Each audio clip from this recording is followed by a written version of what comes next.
Welcome to Sir Win's Accounting Lectures. Today, magkakaroon tayo ng pen and paper video problem solving patungkol sa Lecture 07, Government Grant, Interest-Free Loan.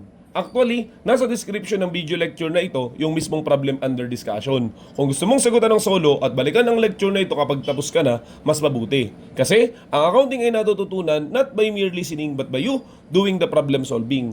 Pero kung may sagot ka na nga, simulan na natin. So again, Lecture 07, Government Grant, Interest-Free Loan. And here is our problem. On January 1, 2028, Lucena City agreed to provide Angel Sara Company with a 5 million 3-year zero-interest loan evidenced by promissory note. The prevailing rate of interest for a loan of this type is 12% and the present value of 1 at 12% for 3 years is 0.7118. Okay, required. Prepare the journal entries for 2028 and 2029. Okay, o liwanagin natin yung problem. Nakatanggap si Sara, si Angel Sara Company ng loan amounting to 5 million. So hindi naman talaga ito grant kasi ito'y babayaran. Okay? Kaso, dun sa kondisyon ng loan, wala daw interest even though it is a 3-year or long-term loan. Naniniwala ba tayo sa accounting na kapag non-interest bearing ay wala talagang interest? Hindi po yun totoo sapagkat meron nga tayo tinatawag na konsepto na time value of money. Okay? Nga lamang dahil ito'y natanggap mo sa gobyerno, totoo na wala kang babayaran na sa kanila na interest. Pero sa accounting again, hindi pwedeng walang interest expense. Pero hindi mo nga lang yun babayaran. Kaya sa madaling salita, lumalabas na yung interest expense na sana, yun yung magiging grant mo na na-receive dun sa gobyerno such as kay Lucena City. Okay? Para mas maunawa ng aking sinasabi, magsagot na lang tayo ng journal entries. Okay?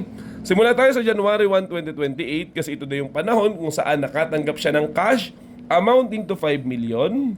So, we debit cash for 5 million and we credit notes payable. Kasi nga, pinautang tayo ni Lucena City Government. Okay, ayan na po ang ating entry. Pinautang ka ng 5 million. Pero muli, naniniwala ba tayong walang interest? Meron. Therefore, kung sakaling meron tayong notes payable, dapat meron din tayong yung para sa interest niya. Yung tinatawag na discount on notes payable.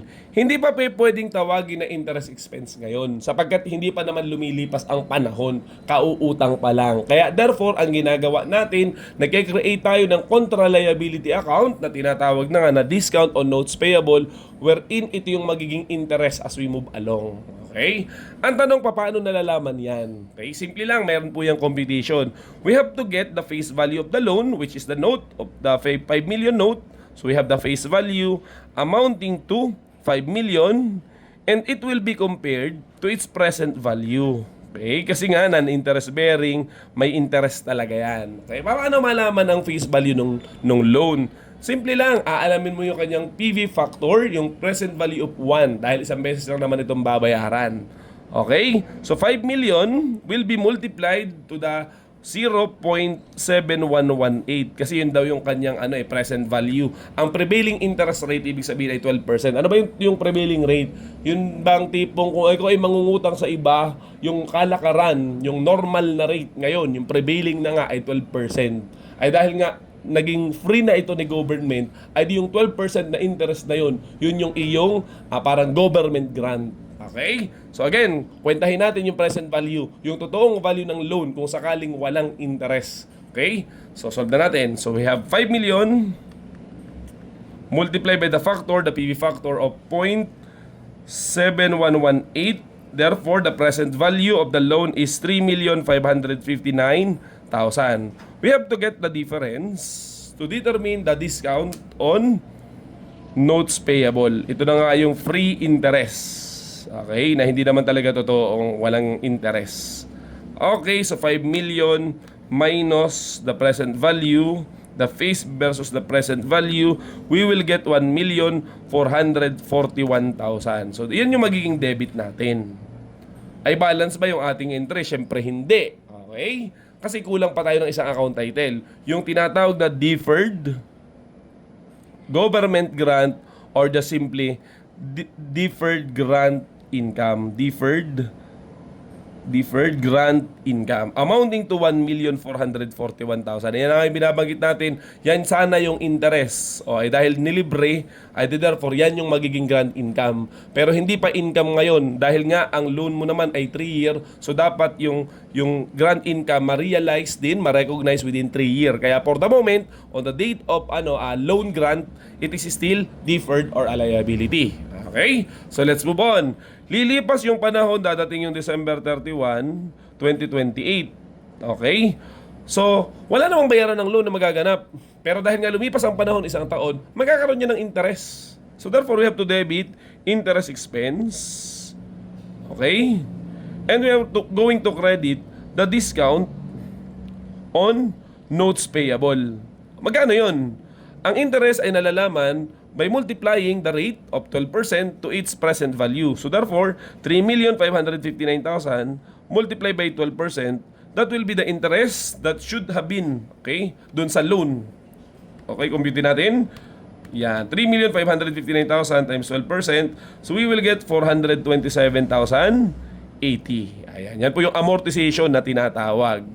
Okay, let's move on. May entry pa ba noong 2028? Meron pa. Kasi nga itong interest expense na to ay hindi na nga pinabayaran sa iyo ng gobyerno. Kasi naging grant na nga siya. So sa madaling salita, yung deferred grant income, okay, ay hindi na siya deferred ngayon dahil lumipas na rin yung isang panahon. But rather, it will become now an income. Hindi na siya liability. Realize na siya. So you credit grant income. Magkano? Kung magkano yung interest na sanang babayaran mo, yun din yung ibinigay sa iyo ng gobyerno. So again, the amount is 427,080. So observe po natin yung problem. In the end, magkano yung naging net effect sa income statement ng kumpanya? Malamang zero. Kasi nag-debit ka ng interest expense pero nag-credit ka ng income. So mag-o-offset nga siya. Kasi nga, nakatanggap pa nga ng government grant na tinatawag na interest-free loan. Okay, sana maliwanag po yun. So tumuloy tayo sa 2029. Okay? So malamang wala nang entry ng January 1. Diretso tayong December 31, 2029, which is the recognition of interest. So we debit interest expense and we credit discount on notes payable kasi may interest pa rin kahit pagkalipas ng isang taon. And then we debit deferred grant income. Ayan. And we credit grant income. Ano pong napansin natin no sa proforma entry? Inuna ko muna yung mga entry bago yung sagot. Okay na, basta lumipas yung panahon, palaging merong interest expense. Pero dahil nga may interest-free loan na binigay ang gobyerno, that interest expense will be offsetted to the grant income. Okay? So therefore, parehas nga yan ng amount. Ang tanong ay magkano? So syempre, kailangan natin i-update yung kanyang present value. Ang present value nung una ay 3,559,000. Alangan namang yan pa rin paglipas ng panahon. Hindi po. Nagkaroon nga ng amortization na 427,000 that will be added, 427,080. Therefore, the updated carrying amount would now be 3,986,080. It will be multiplied to the effective rate of 12%. Okay, so therefore, yan yung interest mo. Ayan. So therefore, we debit interest expense for 478,330 na lang, i-round natin. And credit discount of 478,330. Yan yung sanang interest na mawawala kasi nga in-offset dun sa grant. So therefore, we have to debit deferred grant income amounting to 478,330 and we credit grant income for 478,330 just to show na nag-offset nga siya. Paulit-ulit tayo.